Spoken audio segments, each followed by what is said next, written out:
Hello, ladies and gentlemen. This is the Brock Lawley program. My name is Brock Lawley, and this is the segment where we tackle the news headlines. Time is of the essence. Let's jump in. Ebola panic continues unabated. And by the way, it doesn't help that the UN bureaucrats and the Western leaders say pretty scary stuff from megaphones. And I said this the other day, and I believe this. You know, the federal government, civil servants, if you want to call them that, I think that's a stretch. They have credibility problems. They've been lying to their constituencies, lying to their countries. You have a little bit of a boy who cried wolf scenario going on. And they're like, oh, this isn't the big deal. But people just don't believe that crap, quite frankly. And should they? I don't think so. The Daily Mail has an article about the latest in Ebola that I think is quite good. Senate takeover, key to presidential takeover in 2016. Republicans can do a lot if they take over the Senate and the House, and that's true. There's a big locking of the horns right now. Tea Party guys, grassroots people, they've been disrespected. Do you remember that nonsense that went down in Mississippi where they went out and bust a bunch of Democrats in to give the establishment Republican the win? That, and I think it's Kansas. There's a real contentious race. There's somebody running as a libertarian who's really just a big lefty. And, of course, that was designed to trick voters. The Democrats are really pulling out all the stops. You have some Tea Party guys and some Freedom Work outfit. They're threatening to sit out. This happens a lot in our party because we're purists. We're people of convictions. The left doesn't really care about that. They understand that winning means power.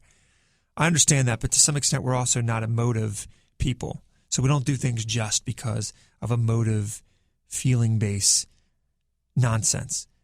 You have to use your head. And the truth be told, if you sit it out, that's a vote for the Democrats. That's how it actually breaks down in reality. Your emotions will have no factor in the reality of things. So that has to be thrown into the ring. But I understand that the Republican Party has disrespected the grassroots. They feel as though they don't need them. They disrespect them. I remember McConnell getting out there and saying that, he hopes to smash the Tea Party. They literally used words like that. So now that these people don't want to come out and be boots on the ground for them, knocking on doors, etc., to win elections, does not surprise me at all.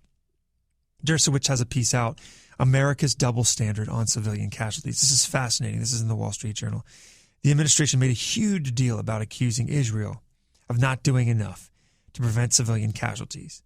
And by the way, they're now bombing indiscriminately from the air. I don't know if you remember this, but Obama came out and talked specifically about the surgical hand in the air strikes. But then all of a sudden, that doesn't really fit the scenario he faces now. So all of a sudden, all that stuff is out the window. This kind of stuff happens all the time with the left. Again, they are an ideology without convictions. Power is uber alles. But it is amazing the media's treatment of this, isn't it? So civilian casualties under the Bush administration were plastered on the headlines every single day, like clockwork. And here, you have a cacophony of crickets. Everybody's blind, dumb, and deaf in the media. Here's an interesting thing your mainstream media has not told you.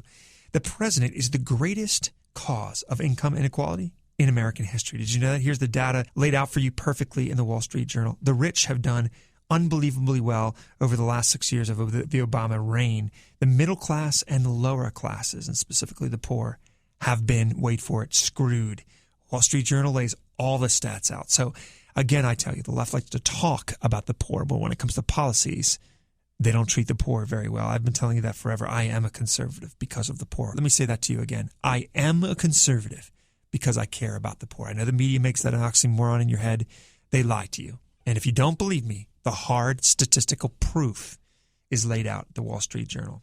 Barack Obama and his Democratic Party for the last 6 years have been the biggest perpetrator of inequality by way of income the American people have ever seen. Fact. You might have heard about ISIS of late. Well, do you know what the New York Times thinks? Wait for it. It's Israel's fault. It's Israel's fault. Did you know that? When you have a problem and in doubt and on the left, blame Israel. Yes, blame Israel. The New York Times leading the way with that nonsense. A lesbian couple sues a sperm bank because, wait for it, the donor is black and not white. So we got some racist lesbians going on here. This is the war of the political correct victimcrat. Ding, ding, ding. In the left corner, ladies and gentlemen, you have lesbians, a favorite voting bloc carved up by Democrats. But wait, in the left corner, you have African Americans. And at the bell, they will duke it out. The referee, the Democratic, victimcratic totem pole. Who will win? No one knows. Fox News is reporting that. You know, you got to love the irony. When the various subsects of society locked horns politically, the left is always in a pickle. Ladies and gentlemen, those are the stories of the day. For all the links and commentary and quippy comments, Courage Culture.